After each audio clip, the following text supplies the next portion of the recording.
राहिल ने अपने वालिद से कहा, है मेरे बाबा जान, आपकी तबीयत ठीक नहीं लग रही, मैं आपको डॉक्टर के पास ले चलता हूँ। राहिल ने अपने बीमार वालिद का हाथ पकड़ा, मगर बुजुर्ग बाप ने मुस्कुराकर इनकार कर दिया और कहा, बेटा मैं ठीक हूँ, बस थोड़ी सी थकन महसूस हो रही है। लेकिन राहिल के दिल को एक अजीब सा अंदेशा था। राहिल एक नेक और फरमाबरदार बेटा था। उसने हमेशा अपने वालिदैन का अदब किया था, उनकी खिदमत की थी और उन्हें कभी किसी चीज की कमी महसूस नहीं होने दी थी। मगर आज उसके वालिद की हालत देखकर उसका दिल बेचैन था। राहिल को अपना बचपन याद आ रहा था, जब उसके वालिद ने अपनी सारी ख्वाहिशात कुर्बान करके उसे बेहतरीन तालीम दिलाई थी। वो खुद पुराने कपड़े पहनते मगर बेटे को हमेशा अच्छा लिबास पहनाते। वो खुद गर्मी में काम करते मगर बेटे को ठंडे कमरे में सुकून से पढ़ने का मौका देते। वालिद ने कहा, बेटा मैंने अपनी जिंदगी में सब कुछ खोकर तुम्हें पाया है, बस एक दुआ है कि तुम नेक और साले बनो। उनके अल्फाज आज भी राहिल के दिल में गूंज रहे थे।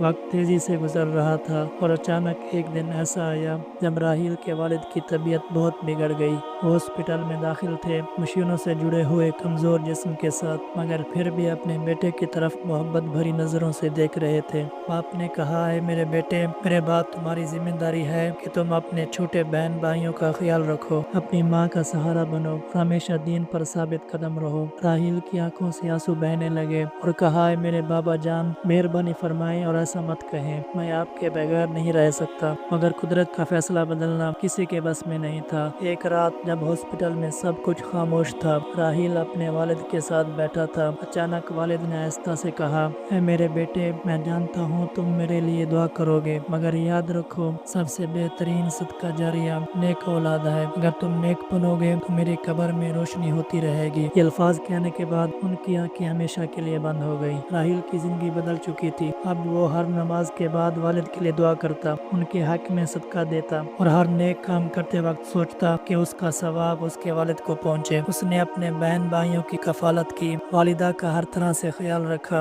और अपने वालिद की तरबियत को अपनी जिंदगी का उसूल बना लिया। इस कहानी से हमें ये नतीजा मिलता है कि नेक औलाद वालिदैन के लिए सबसे बड़ी नेमत और सबसे बेहतरीन सदका जारिया होती है। अगर हम चाहते हैं कि हमारे वालिदैन हमसे राजी रहें तो हमें अपनी ज़िंदगी को दीन और अच्छे अखलाक के मुताबिक गुजारना चाहिए, क्योंकि जब हम दुनिया से चले जाएंगे तो हमारे पीछे सिर्फ हमारे अमाल और हमारी औलाद की दुआएं बाकी रह जाएंगी। मैं अल्लाह रब्बुल इज़्ज़त की बारगाह में इल्तिजा करता हूँ कि जिनके वालिदैन या उनमें से कोई एक इस दुनिया फ़ानी से रुखसत हो गया, अल्लाह रब्बुल इज़्ज़त उनकी कामिल बख्शिश व मग़फ़िरत फरमाए और उनको जन्नतुल फिरदौस में आला मकाम अता फरमाए और उनकी दराजात अल्लाह रब्बुल इज़्ज़त बुलंद फरमाए। और मेरे समेत जिन दोस्तों के वालिदैन अभी हयात हैं, अल्लाह रब्बुल इज़्ज़त उनको सेहत और तंदुरुस्ती वाली ज़िंदगी अता फरमाए और उनका साया हमारे सरों पर ता देर कायम व दायम फरमाए। अल्लाह रब्बुल इज़्ज़त मेरी इल्तिजा को अपनी मुक़द्दस बारगाह में कबूल फरमाए।